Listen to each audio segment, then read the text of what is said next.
belajar membawa gambar sekelompok apa ini? Kerbau. Jadi kalau sekelompok kerbau, tapi di situ ada manusianya. Jadi ini kalau kalian ingat pelajaran yang sudah, yaitu apa namanya, kelompok kerbau dan manusia. Ada manusia dan kelompok kerbau.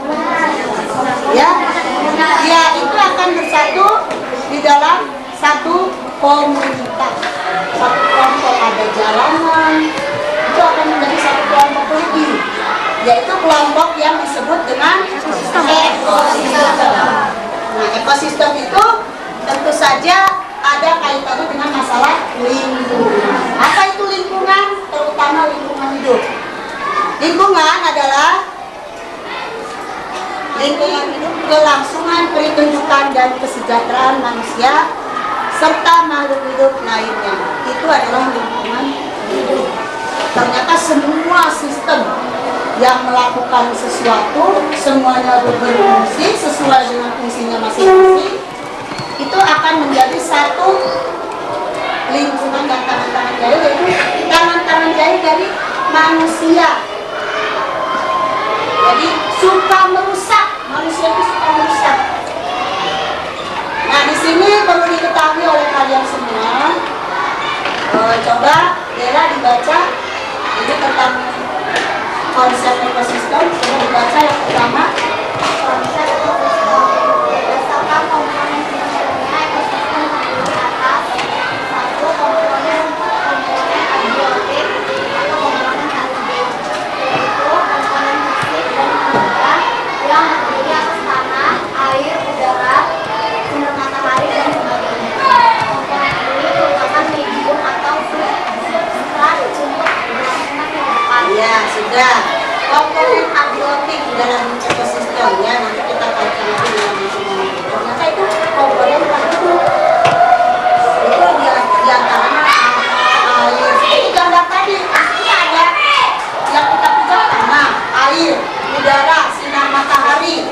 Itu ternyata termasuk ke dalam komponen abiotik. Coba komponen yang kedua, Ari. Komponen yang kedua apa? Komponen biotik atau komponen hidup yang terdiri dari A. Komponen produsen, yaitu organisme autotrofik yang umumnya tumbuhan berklorofil dan mensintesis makanan dari bahan anorganik yang sederhana. Iya, ada komponen produsen yang hidup. Produsen di sini contohnya apa? Ya, kalau lihat gambar yang tadi Fajar berikan, contohnya apa? Berupa tanaman. Ya, sama itu termasuk siapa di antaranya? Kita sebagai manusia. Yang ketiga, coba Fajar. Oh ya, maaf ya, memakai kacamata. Penguraian tersebut dan melepaskan bahan-bahan yang sederhana dan selanjutnya akan digunakan kembali oleh produsen. Iya. Di dalam rantai makanan di kelas 5 kita sudah mempelajari dari peristiwa makan dan dimakan itu ada yang disebut dengan komponen pengurai. Nanti akan diproduksi lagi sehingga nanti akan yang namanya berputar, yaitu pelajaran di kelas 5. Nah, coba Dadang dibaca lagi selanjutnya. Imat. Udah kelihatan? Ya, coba Mega. Suatu ekosistem dapat dibagi dalam beberapa sub-ekosistem. Misalnya ekosistem buah bumi dapat dibagi dalam sub-ekosistem lautan, sub-ekosistem daratan, sub-ekosistem danau, dan sub-ekosistem sungai. Ya, jadi dari sub-ekosistem ternyata itu bisa terjadi lagi ekosistem yang lain yang akhirnya kita kenal dengan sebutan ekologi.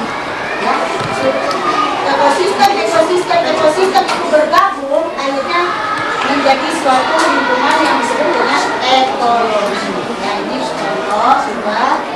Dan dilanjutkan dengan ini ada lagi, yaitu kita sering mendengar istilah yang tadi ada yang apa yang kalian satu tadi?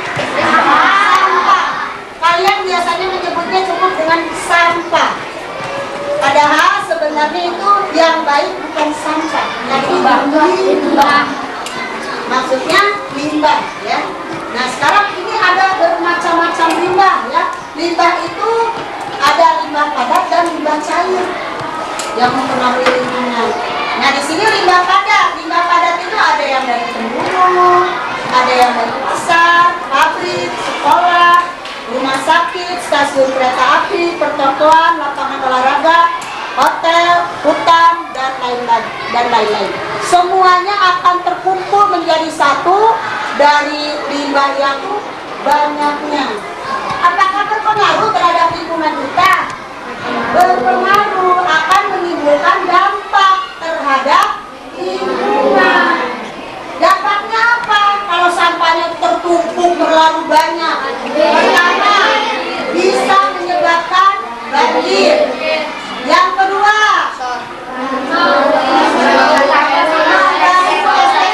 estetika.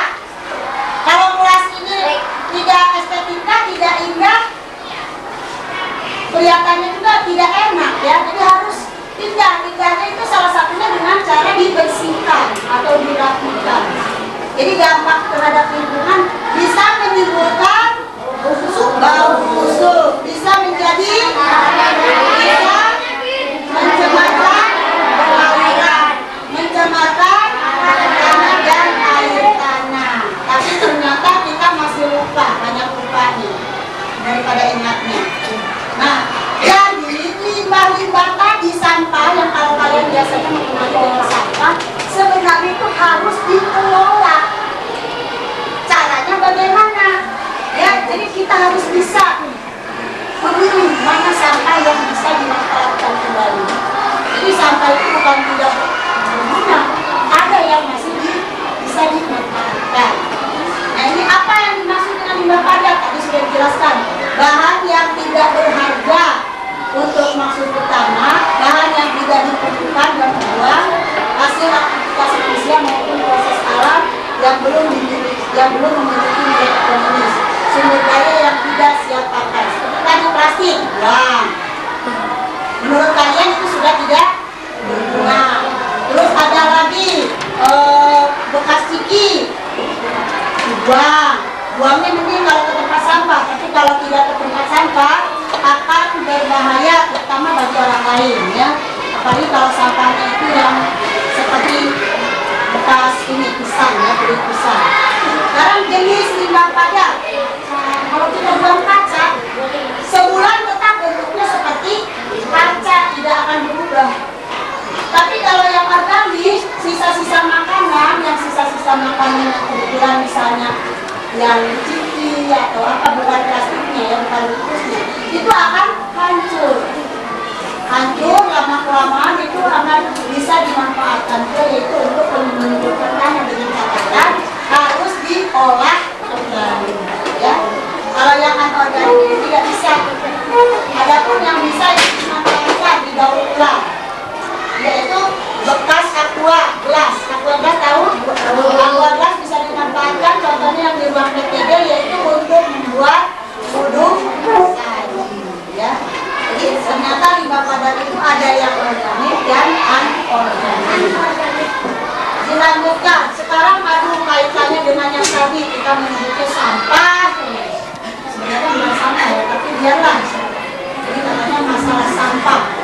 Sampah itu bisa menjadi sarang atau tempat berkembang biak lalat, nyamuk, tikus yang dapat menyebar penyakit.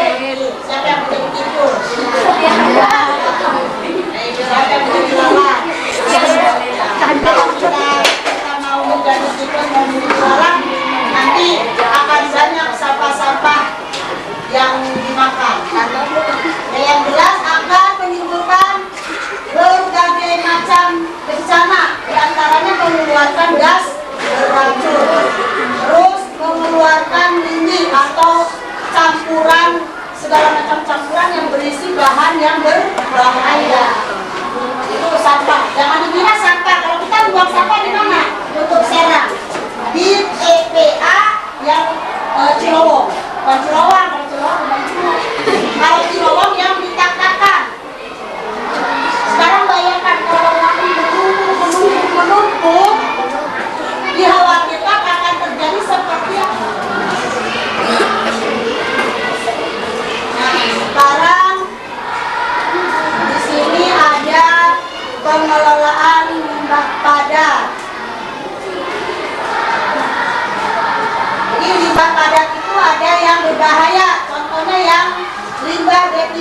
bahan berbahaya dan beracun.